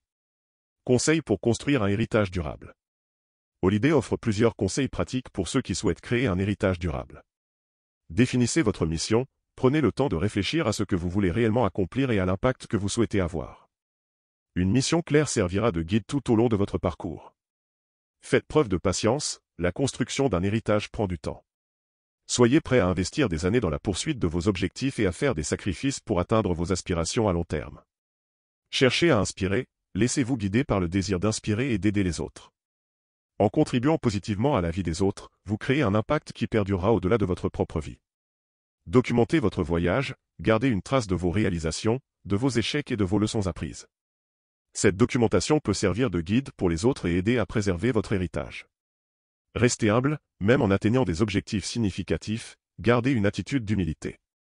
L'ego peut souvent dévier notre attention de notre véritable mission. Restez concentré sur l'impact positif que vous souhaitez avoir. Conclusion. Le chapitre 24 de « L'ego et l'ennemi » nous invite à réfléchir profondément sur la façon dont nous construisons notre vie et notre héritage. Ryan Holiday nous rappelle que pour véritablement réussir et laisser un impact durable, nous devons dépasser les gratifications immédiates et nous concentrer sur une vision à long terme. En faisant preuve de résilience, en ayant une vision claire et en contribuant positivement à la société, nous pouvons créer un héritage qui transcende notre propre existence et inspire les générations futures. L'élément central de ce chapitre est l'idée que la véritable réussite réside dans la capacité à bâtir quelque chose de significatif et de durable. En intégrant ces principes dans notre vie quotidienne, nous pouvons non seulement atteindre nos objectifs à long terme, mais aussi faire une différence positive qui perdurera bien au-delà de notre propre temps sur Terre. Résumé du chapitre 25, l'ego à la fin, réflexion et départ. Les dernières étapes de la vie et de la carrière. Ryan Holiday commence le chapitre par une réflexion sur les derniers stades de la vie et de la carrière, soulignant que l'ego peut jouer un rôle particulièrement toxique à ce stade. Il explique que lorsque les gens approchent de la fin de leur vie ou de leur carrière, ils peuvent être confrontés à un désir accru de laisser une marque, d'être reconnus ou de contrôler l'héritage qu'ils laissent derrière eux. L'ego, dans ces moments, peut pousser les individus à prendre des décisions qui privilégient l'image personnelle plutôt que les véritables valeurs et contributions. Les pièges de l'ego à la fin. Holiday explore plusieurs pièges spécifiques que l'ego peut créer à la fin de la vie et de la carrière. La tentation de contrôler l'image, l'ego pousse souvent les individus à vouloir contrôler la façon dont ils seront perçus après leur départ. Cela peut se manifester par des efforts excessifs pour manipuler la manière dont les autres se souviendront d'eux ou pour créer une image qui ne reflète pas la réalité de leur vie. Holiday met en garde contre ce désir de contrôler l'image, soulignant que cela peut entraîner des actions et des décisions qui ne sont pas en accord avec l'authenticité et l'intégrité. La résistance au changement, à la fin de leur parcours, les gens peuvent éprouver une résistance accrue au changement ou à l'idée de céder le contrôle. L'ego peut rendre difficile l'acceptation de la transition et des nouveaux dirigeants ou héritiers, entraînant des conflits ou des tensions. Holiday souligne que cette résistance est souvent alimentée par la peur de perdre le pouvoir ou la reconnaissance, plutôt que par des considérations rationnelles. La rechute dans les anciennes habitudes, l'ego peut également inciter les individus à revenir à des comportements ou des habitudes du passé qui ne sont plus constructifs ou appropriés. Cela peut inclure une tendance à chercher des validations ou des accolades qui ne servent plus un but utile. Holliday explique que ces rechutes peuvent nuire à la façon dont les individus sont perçus à la fin de leur vie et peuvent compromettre la façon dont ils sont réellement rappelés. Les principes pour une fin de vie et de carrière authentique. Pour éviter les pièges de l'ego et assurer une conclusion significative à leur vie ou carrière, Holliday propose plusieurs principes. Chercher la simplicité et l'authenticité. Holliday recommande de rechercher la simplicité et l'authenticité dans les dernières étapes de la vie et de la carrière. En se concentrant sur ce qui est véritablement important et en restant fidèle à ses valeurs, les individus peuvent éviter les distractions causées par l'ego et se préparer pour une fin qui reflète véritablement leur essence. Encourager la transmission et l'héritage. Un autre principe important est de préparer la transmission de son travail, de ses idées et de son influence de manière réfléchie. Holliday suggère de se concentrer sur le développement des talents et des capacités des autres, en favorisant la croissance et la réussite des générations futures. Cela aide à assurer que l'impact d'une personne perdure au-delà de sa propre vie. Accepter la fin avec grâce. Accepter la fin avec grâce et sérénité est essentiel. Holliday encourage les lecteurs à embrasser la fin de leur carrière ou de leur vie avec une attitude positive, en reconnaissant que la conclusion fait partie intégrante du cycle de la vie. Cette acceptation permet de quitter le monde avec dignité et paix intérieure. Faire preuve de générosité. La générosité est un autre principe clé pour une fin authentique. Holliday recommande d'adopter une attitude généreuse, non seulement en partageant ses ressources et ses connaissances, mais aussi en montrant du soutien et de l'appréciation envers ceux qui nous entourent. La générosité contribue à créer une impression positive et à renforcer les relations significatives. Exemple illustratif dans le chapitre. Holliday fournit des exemples de personnes qui ont navigué avec succès à travers la fin de leur vie ou de leur carrière en évitant les pièges de l'ego. Steve Jobs. Holliday cite Steve Jobs comme un exemple de quelqu'un qui, malgré son ego et son succès immense, a su laisser un héritage significatif. Jobs a reconnu la valeur de l'innovation et de la qualité, et il a concentré ses efforts sur la création de produits qui changeraient le monde. Bien qu'il ait eu des défis personnels, sa capacité à se concentrer sur l'impact plutôt que sur l'image a laissé une empreinte durable. Nelson Mandela. Nelson Mandela est un autre exemple de quelqu'un dont la fin de carrière a été marquée par l'authenticité et la générosité. Mandela a accepté le pouvoir et la reconnaissance avec humilité et a travaillé sans relâche pour promouvoir la réconciliation et l'égalité. Son héritage est marqué par son engagement envers les principes de justice et de paix, plutôt que par une quête de gloire personnelle. Mahatma Gandhi. Gandhi est cité comme un modèle de quelqu'un qui a embrassé la fin de sa vie avec grâce et simplicité. Sa philosophie de non-violence et son engagement envers la vérité ont défini son héritage. Il a vécu et est mort en accord avec ses valeurs profondes, laissant un impact durable sur le monde. Conseils pratiques pour une fin authentique. Pour ceux qui cherchent à naviguer vers la fin de leur vie ou de leur carrière de manière authentique, Holliday propose plusieurs conseils pratiques. Réfléchissez à l'héritage que vous souhaitez laisser, prenez le temps de réfléchir à ce que vous souhaitez réellement laisser derrière vous. Pensez à la façon dont vous voulez être rappelé et comment vos actions actuelles contribuent à cet héritage. Préparez la transmission de votre travail, assurez-vous que vos idées, projets et réalisations sont transmis de manière à ce qu'ils puissent continuer à avoir un impact positif. Identifiez des personnes en qui vous avez confiance pour porter en avant ce que vous avez construit. Faites preuve de humilité, abordez la fin de votre carrière ou de votre vie avec une attitude d'humilité. Reconnaissez que votre impact est le résultat d'efforts collectifs et d'interactions avec les autres. Encouragez la croissance des autres, investissez dans le développement des personnes autour de vous. Soutenez les talents et les ambitions des jeunes générations pour renforcer l'impact de votre héritage. Vivez en accord avec vos valeurs, assurez-vous que vos actions, même à la fin de votre parcours, sont en accord avec vos valeurs fondamentales. Cette cohérence vous aidera à quitter ce monde avec une impression durable d'intégrité. Conclusion. Le chapitre 25 de « L'ego et l'ennemi » offre une perspective cruciale sur la manière dont l'ego peut influencer notre approche de la fin de notre vie ou de notre carrière.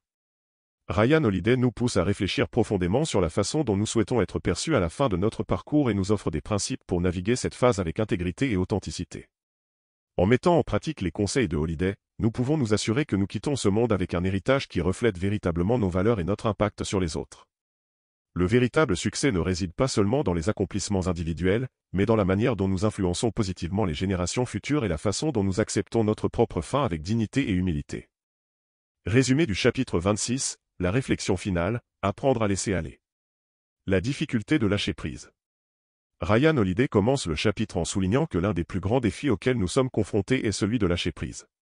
Cette difficulté est souvent exacerbée par l'ego, qui pousse les individus à résister au changement, à s'accrocher aux choses et à éviter les fins inévitables. L'ego cherche à maintenir le contrôle, à conserver une image ou à préserver des accomplissements, même lorsque le contexte ou les circonstances ont évolué. Cette résistance peut se manifester de plusieurs façons, en restant dans des situations qui ne nous servent plus, en s'accrochant à des projets dépassés, ou en cherchant à prolonger une influence qui n'a plus lieu d'être. Les manifestations de l'ego dans la résistance au changement. Holliday examine les manifestations spécifiques de l'ego dans la résistance au changement et à la fin. La peur de perdre le contrôle, l'ego est intimement lié à la peur de perdre le contrôle. Lorsqu'une situation ou un cycle arrive à sa fin, l'ego peut susciter une anxiété considérable. Il craint que la perte de contrôle sur un aspect de notre vie signifie également la perte de notre identité ou de notre valeur. Cette peur peut nous pousser à retarder les changements ou à nous accrocher à des structures obsolètes. L'attachement à l'image, l'ego est également concerné par l'image que nous projetons. À la fin d'un projet ou d'une phase de la vie, nous pouvons nous sentir menacés par la perspective que notre image ou notre réputation puisse être affectée. Cette préoccupation peut nous pousser à éviter de reconnaître la fin ou à chercher à manipuler la perception des autres pour préserver une certaine image. La nostalgie et le regret, à la fin d'une étape importante, l'ego peut engendrer de la nostalgie et du regret, nous poussant à regarder en arrière avec une vision idéalisée des choses et à refuser d'accepter la réalité actuelle. Cela peut empêcher une transition en douceur et nous maintenir dans un état de stagnation. Les principes pour apprendre à laisser aller. Pour naviguer à travers la fin avec sagesse et éviter les pièges de l'ego, Holliday propose plusieurs principes pratiques. Accepter la nature éphémère des choses, le premier principe est de reconnaître que tout dans la vie est éphémère. Rien ne dure éternellement, et les fins sont une partie inévitable du cycle naturel des choses. En acceptant cette réalité, nous pouvons nous préparer à la fin avec plus de sérénité et moins de résistance. Cette acceptation aide à réduire l'impact de l'ego et à embrasser le changement comme une opportunité de croissance plutôt qu'une menace. Pratiquer la gratitude et l'appréciation, Holliday recommande de cultiver la gratitude pour les expériences, les réussites et les leçons apprises au cours d'une phase ou d'un projet. En appréciant ce que nous avons accompli et en exprimant notre gratitude, nous pouvons faire face à la fin avec une perspective positive, réduisant ainsi l'influence de l'ego qui cherche à minimiser les réalisations ou à exiger plus. Développer la flexibilité mentale. La flexibilité mentale est essentielle pour naviguer à travers les transitions. Holliday encourage les lecteurs à développer une attitude ouverte envers le changement, en apprenant à s'adapter et à accepter les nouvelles circonstances. Cette flexibilité aide à éviter la rigidité de l'ego et à embrasser les nouvelles opportunités qui se présentent avec chaque fin. Concentré sur l'impact positif, l'accent doit être mis sur l'impact positif que nous avons eu et que nous pouvons continuer à avoir. Au lieu de nous concentrer sur ce que nous perdons, nous devons nous concentrer sur ce que nous avons apporté et comment nous pouvons continuer à influencer positivement, même après une fin. Prendre le temps de la réflexion, Holliday insiste sur l'importance de prendre le temps de réfléchir à la fin d'une phase ou d'un projet. Cette réflexion doit inclure une évaluation honnête de ce que nous avons accompli, ce que nous avons appris et ce que nous souhaitons pour l'avenir. Cette introspection aide à lâcher prise de manière consciente et à se préparer pour les prochaines étapes. Conseils pratiques pour lâcher prise. Pour ceux qui cherchent à appliquer les principes de Holliday et à apprendre à lâcher prise, voici quelques conseils pratiques. Reconnaître les signaux de la fin, soyez attentifs aux signes que quelque chose est arrivé à son terme et nécessitera un changement. La reconnaissance précoce peut aider à gérer la transition avec plus de calme et moins de résistance. Célébrez les réalisations, prenez le temps de célébrer et de reconnaître les accomplissements avant de passer à autre chose. Cela permet de clore une phase avec un sentiment de satisfaction et de gratitude. Être proactif dans la planification, préparez-vous pour la fin en planifiant les prochaines étapes à l'avance. La préparation peut aider à atténuer les sentiments de perte ou d'incertitude.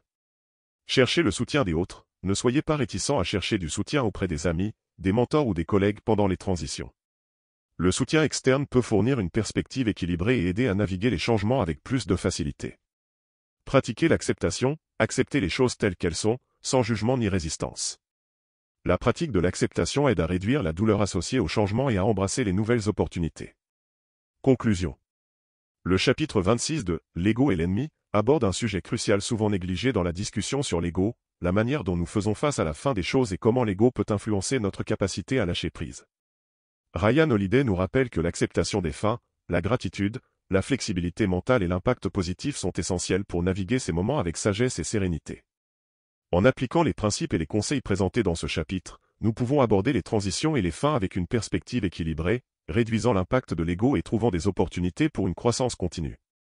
Apprendre à lâcher prise est une compétence précieuse qui nous permet de vivre avec intégrité, d'accepter les changements avec grâce et de préparer la voie pour les prochaines étapes de notre vie et de notre carrière. Résumé du chapitre 27, trouver la véritable récompense, la joie de servir. Les récompenses illusoires et l'impact de l'ego. Ryan Holliday commence le chapitre en examinant comment l'ego peut nous tromper en nous offrant une vision déformée des récompenses et des réussites. L'ego a tendance à nous pousser à rechercher des récompenses superficielles telles que la reconnaissance publique, le statut social, ou les biens matériels, qui peuvent sembler gratifiants mais qui, en réalité, offrent peu de satisfaction durable. Ces récompenses sont souvent illusoires et peuvent nous laisser vides une fois que le frisson initial s'est estompé. L'ego nous pousse à nous concentrer sur des récompenses qui renforcent notre image personnelle et notre position sociale. Nous cherchons à impressionner les autres, à nous comparer à nos pairs, et à accumuler des signes extérieurs de succès. Cependant, cette quête peut nous éloigner des véritables sources de bonheur et de satisfaction. L'ego, en nous dirigeant vers des objectifs basés sur l'apparence et le statut, nous empêche souvent de reconnaître les récompenses plus profondes et plus significatives que nous pourrions obtenir en servant les autres ou en poursuivant des objectifs altruistes. Le pouvoir de servir, trouver la récompense dans le service aux autres. Holliday propose que la véritable récompense et satisfaction viennent du service aux autres et de l'accomplissement de tâches qui ont un impact positif sur le monde.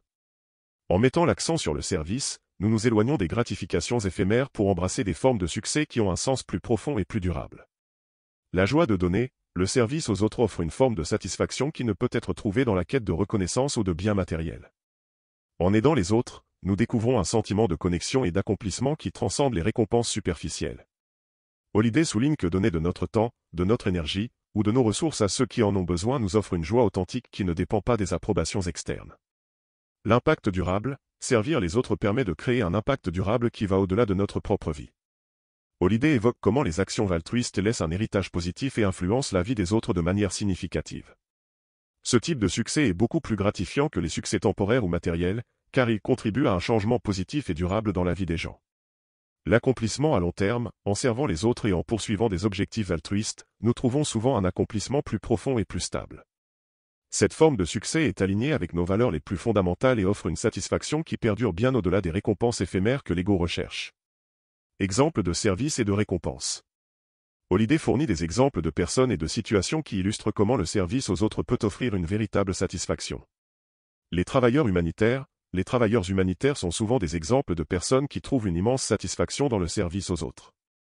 Holliday parle de personnes qui ont consacré leur vie à aider les communautés défavorisées, trouvant une joie et une récompense profonde dans leur travail. Leur accomplissement est mesuré non pas par des récompenses matérielles, mais par l'impact positif qu'ils ont sur la vie des autres. Les leaders inspirants, Holliday cite des leaders et des figures publiques qui ont réussi à transcender les gratifications personnelles en mettant l'accent sur le bien-être collectif.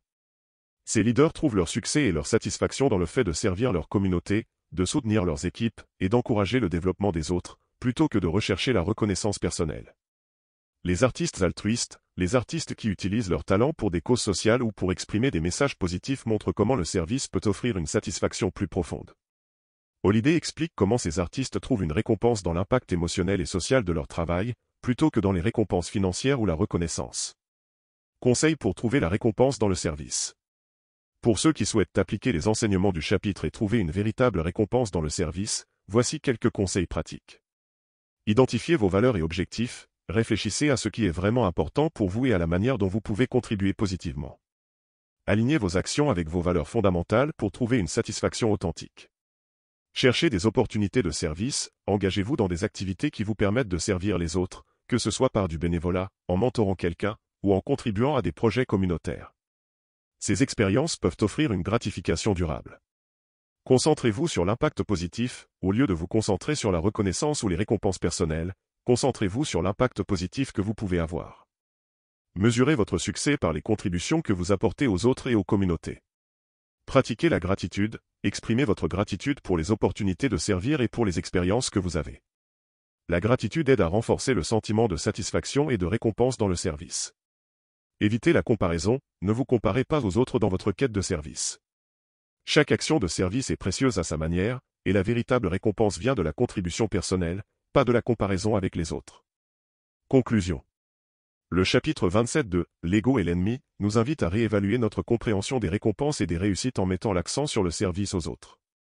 Ryan Holliday démontre comment l'ego peut nous tromper en nous dirigeant vers des gratifications superficielles et éphémères, tandis que la véritable satisfaction et le bonheur proviennent du service désintéressé et de l'impact positif sur le monde. En embrassant les principes de service, en recherchant une satisfaction authentique et en alignant nos actions avec nos valeurs fondamentales, nous pouvons transcender les limites de l'ego et trouver une récompense plus profonde et plus durable. Le chapitre offre des conseils précieux pour ceux qui cherchent à naviguer dans leur quête de succès avec une perspective équilibrée, axée sur l'impact et le service plutôt que sur les gratifications personnelles. Apprendre à servir les autres et à apprécier les récompenses du service est un chemin vers une vie plus riche, plus significative et véritablement satisfaisante. Conclusion ultime sur « L'ego et l'ennemi » de Ryan Holiday. L'ego et l'ennemi de Ryan Holiday est un guide puissant et perspicace qui explore les multiples façons dont l'ego peut interférer avec notre quête de succès, de bonheur et de réalisation personnelle. À travers ces pages, Holiday nous invite à remettre en question nos notions de réussite et à comprendre comment l'ego, cette voix intérieure qui cherche constamment à se mettre en avant, peut s'avérer être notre pire ennemi. En mettant en lumière les dynamiques complexes entre ego, ambition et réalisation personnelle, Holiday offre des perspectives précieuses pour naviguer à travers les défis que pose cet aspect de notre psyché. Repenser notre vision du succès. Le livre commence par poser les bases d'une réflexion profonde sur la manière dont l'ego influence notre perception du succès. L'ego, avec sa propension à exiger reconnaissance, validation et admiration, nous pousse souvent à poursuivre des objectifs qui ne sont pas véritablement alignés avec nos valeurs fondamentales.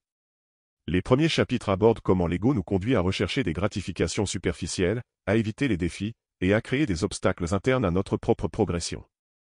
La maîtrise de soi et la gestion de l'ego. À mesure que le livre progresse, il met en avant l'importance de la maîtrise de soi et de l'humilité comme antidotes essentiels à un ego démesuré. Les chapitres intermédiaires explorent comment les figures historiques et contemporaines ont réussi à dominer leur ego pour réaliser des accomplissements remarquables. Holiday nous enseigne que le véritable succès est souvent le résultat de la discipline, de l'endurance, et d'une gestion judicieuse de notre ego. Servir les autres et trouver une récompense authentique. Vers la fin du livre, l'accent est mis sur la notion de service aux autres comme un moyen de transcender les désirs égocentriques et de découvrir une véritable satisfaction. Les derniers chapitres soulignent que la vraie récompense vient de l'impact positif que nous avons sur le monde autour de nous. Holiday démontre que servir les autres, contribuer à des causes plus grandes que soi-même, et trouver la joie dans des actions altruistes offre une gratification durable qui va au-delà des succès matériels ou de la reconnaissance sociale.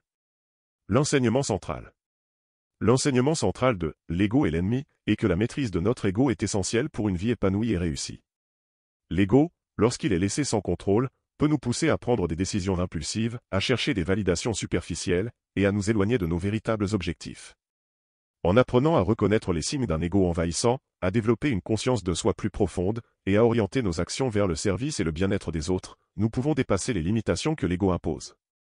Vers une réalisation équilibrée. Holiday conclut que le chemin vers une réalisation authentique passe par une compréhension et une gestion équilibrée de notre ego. Ce livre nous rappelle que le véritable accomplissement ne réside pas dans les possessions matérielles ou les titres, mais dans la capacité à contribuer positivement, à se développer personnellement, et à trouver une satisfaction qui transcende les besoins égoïstes. En adoptant ces principes, nous pouvons non seulement surmonter les obstacles que l'ego pose, mais aussi découvrir un niveau de réussite et de bonheur plus profond et plus durable. En somme, l'ego et l'ennemi nous offrent une feuille de route précieuse pour comprendre et dominer notre ego. En intégrant les enseignements de Ryan Holiday dans notre vie quotidienne, nous pouvons nous libérer des contraintes de l'ego, réaliser notre potentiel véritable, et vivre une vie de succès authentique et de satisfaction durable. Si tu souhaites te procurer le livre, le lien est dans la description. Merci d'avoir suivi ce résumé et abonne-toi pour ne rien manquer.